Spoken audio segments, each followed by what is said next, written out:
who were in the Nile, most important of which are the Nuer, the Dinka, the Shilluk, the Anu, the Acholi, the Lua, and the Longo, come from the same original homeland, which C.G. Seligman places to the south of their present territory in the Great Lakes region. Do you realize what that means? All the way up south into the interior of Africa, never been anything but black. You want to find some white people up there, you go find those bones, find those paintings, and present them as a part of your data. If you're a scholar, you can make up some of these things. That's what they did with Piltdown Man. They made up a skull.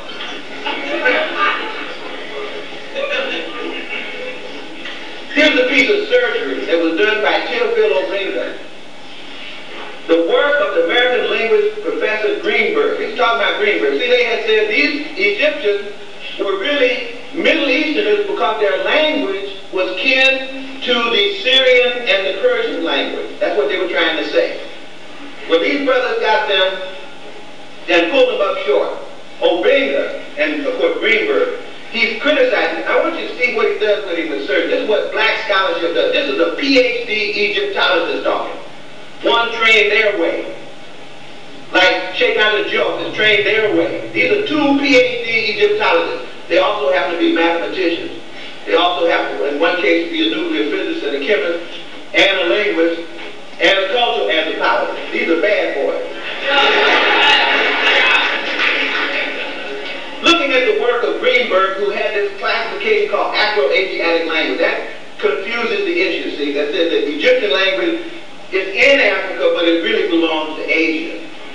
Said cannot be regarded as invalid. His argument about Afro-Asiatic cannot be regarded as destroying my argument because he ignored one vitally important methodological rule. Namely, he never established the phonetic correspondence between the Semitic languages and the Kemetic language. In other words, that's the worst thing you can say to a linguist. If you published a paper and you said two languages are related, and you as a linguist know that the main thing that makes them related is whether they sound the same way, and you didn't check it out, then you didn't do your homework. He finished that in one sentence. The argument is over.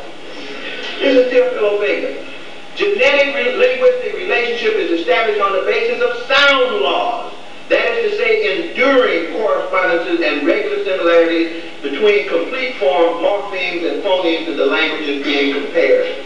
And so therefore, the language argument was over. And of course, that leaves us with the fact that these families of language they call Afro-Asiatic have in them Cushitic, which is Ethiopian,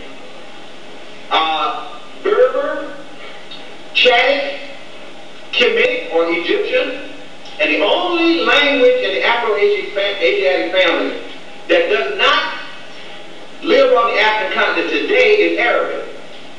And apparently it once did. In other words, that's a spillover from the African languages.